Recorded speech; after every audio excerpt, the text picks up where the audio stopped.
గద్వాల జిల్లాలో ఘోర రోడ్డు ప్రమాదం జరిగింది. బీచుపల్లి 10వ బెటాలియన్ సమీపంలో బస్సు ప్రమాదం జరిగింది. జాతీయ రహదారిపై 44పై జగన్ ట్రావెల్స్ వోల్వో బస్సు బోల్తాపడింది. ఈ ఘటనలో ఒకరు సజీవ దహనమవ్వగా మరికొందరికి గాయాలయ్యాయి. బాధితులను కర్నూలు ప్రభుత్వ ఆసుపత్రికి తరలించి వైద్యం అందిస్తున్నారు.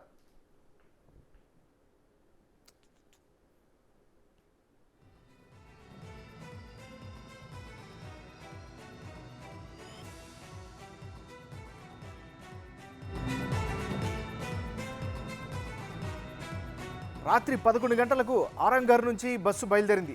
రాత్రి 2 గంటల 35 నిమిషాల సమయంలో ఈ ప్రమాదం జరిగింది. హైదరాబాద్ నుంచి చిత్తూరుకు వెళ్తుండగా బస్సు బోల్తాపడింది. దీంతో బస్సులో మంటలు చెలరేగాయి. అద్దాలు పగలగొట్టి కొంతమంది, డోర్ నుంచి మరికొంతమంది బయటకు వచ్చారు. కానీ 5గురు మంటల్లో చిక్కుకున్నారు. ఓ మహిళ సజీవ దహనమవ్వగా 4గురికి తీవ్ర గాయాలయ్యాయి. 3గురిని గద్వాల ప్రభుత్వ ఆసుపత్రికి తరలించారు. ఒకరి పరిస్థితి విషమంగా ఉండడంతో హైదరాబాద్ తరలించారు.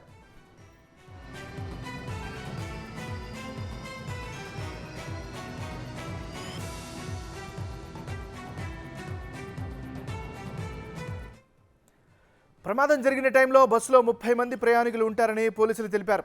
డ్రైవర్ నిద్రమత్తులో ఉండడం వలన బస్సు బోల్తా పడిందని చెప్పారు. బస్సు బోల్తా పడిన తర్వాత షార్ట్ సర్క్యూట్ వలనే మంటలు అంటుకున్నాయని పోలీసులు ప్రాథమిక నిర్ధారణకు వచ్చారు. ఘటనా స్థలానికి చేరుకున్న అగ్నిమాపక సిబ్బంది మంటలను అదుపు చేశారు.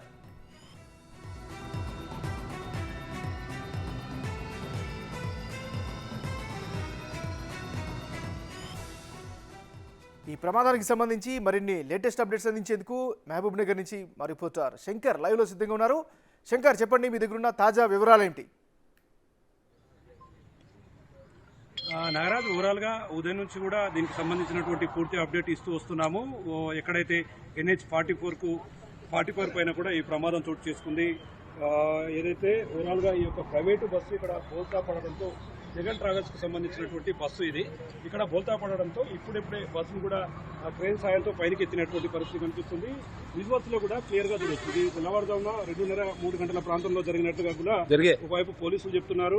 ప్రధానంగా ఈ బస్సు ప్రమాదానికి గురైనప్పుడు దీంట్లో దాదాపు 34 మంది ప్రయాణికులు ఉన్నట్టుగా లిస్టులో కనిపిస్తుంది. కాకపోతే 40 మంది దాకా ఉండొచ్చు అని చెప్పి కూడా అంచనా వేస్తున్నటువంటి పరిస్థితి కనిపిస్తుంది. దాదాపు 2:30-3 గంటల ప్రాంతంలో ఈ ప్రమాదం బస్సు ఒకసారిగా అదుపు తప్పిపోయి బోల్తా పడి ఈ రోడ్డు పక్కల పడిపోయినటువంటి పరిస్థితి ఇక్కడ మనం చూస్తున్నాం. విజువల్స్ లో చాలా క్లియర్ గా చూస్తున్నాము. ఇదంతా కూడా కాలి మాడి బూడిదైనటువంటి పరిస్థితి కనిపిస్తుంది. ఇక్కడ ఒక మహిళ కూడా సజీవంగా దహనమైనటువంటి పరిస్థితి కనిపిస్తుంది. ఓవరాల్ గా సంఘటన జరిగిన వెంబడే సంబంధిత పోలీసులు కావచ్చు, అదేవిధంగా ఎల్ఎన్టీ అధికారులు కావచ్చు, ఎల్ఎన్టీ సిబ్బంది కూడా దగ్గర ఉండి ఈ బస్సులో ఉన్న వారిని పూర్తి స్థాయిలో రక్షించే ప్రయత్నం చేశారు. ఈ క్రమంలోనే 33 మందిని కూడా సేవ్ చేసినట్టుగా తెలుస్తుంది. బస్సు బోల్తా పడిన సమయంలో బస్సులో ప్రయాణిస్తున్నటువంటి వారికి పూర్తి స్థాయిలో గాయాలైనటువంటి పరిస్థితి కనిపిస్తుంది. మనం విజువల్స్ లో క్లియర్ గా చూడొచ్చు. కెమెరామ్యాన్ చూపిస్తున్నాడు. ఇదంతా కూడా ఎప్పుడైతే పాలెం బస్సు ప్రమాద సంఘటన తర్వాత అత్యవసర డోర్లపైన ప్రత్యేకమైనటువంటి చర్యలు తీసుకోవాలని చెప్పి ప్రత్యేకమైనటువంటి నిఘాలు ఏర్పాటు చేయాలి. ప్రైవేట్ ట్రావెల్స్ అన్ని కూడా దీన్ని ఖచ్చితంగా పాటించాలని చెప్పి కూడా సూచనలు జారీ చేశాయి. ఈ క్రమంలోనే దాదాపు 2018లో జరిగినటువంటి ఘటనే పునరావృతమైనటువంటి పరిస్థితి ఇక్కడ కనిపిస్తుంది. ఎందుకంటే వోల్వో బస్సు ఇదంతా కూడా హైస్పీడ్ టెక్నాలజీతో ఉంటుంది. ఇదంతా ఓవరాల్ గా దీనికి సంబంధించి ఇప్పటికే డీఎస్పీ కూడా చెప్పాడు. క్లియర్ గా దీనికి సంబంధించినటువంటి కారణాలను కూడా పూర్తిగా వెలికి తీస్తున్నామనే ప్రయత్నం చేస్తున్నాడు.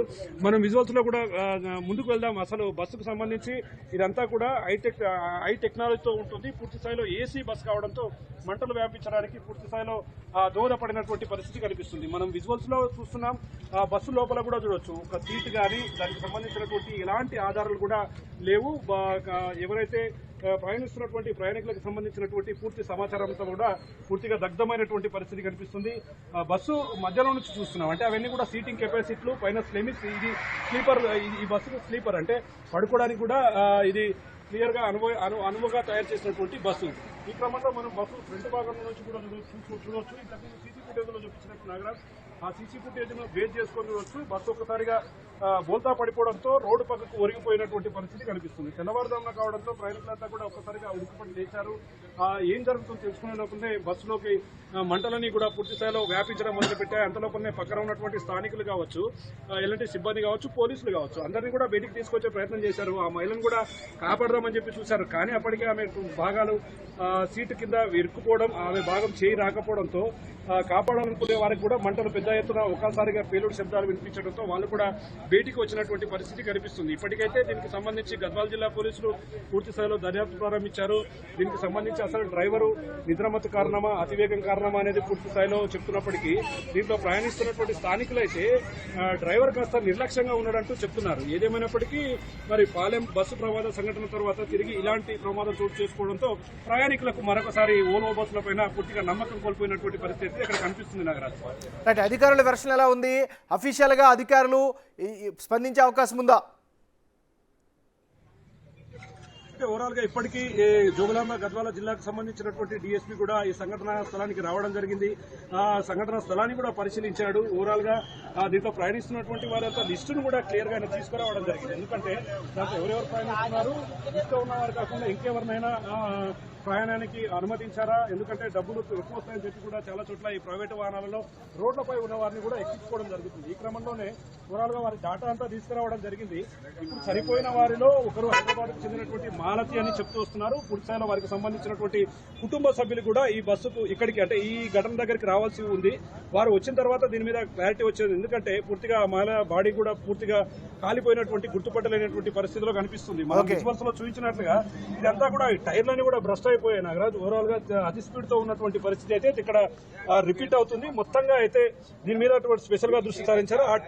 ఆర్టీఓ అధికారులు కూడా ఇక్కడికి వచ్చి దీనిపైన ఈ బస్సు ఫిట్నెస్ కు సంబంధించి కావచ్చు, డ్రైవర్ కు సంబంధించినటువంటి విషయాలపైన ఆరా తీసి ఇప్పటికీ ఓవరాల్ గా దీనికి సంబంధించినటువంటి అప్డేట్ అంతా కూడా పోలీసులకు ఇచ్చే అవకాశం ఇక్కడ మెండుగా కనిపిస్తుంది. Nagaraj, right, thank you Shankar.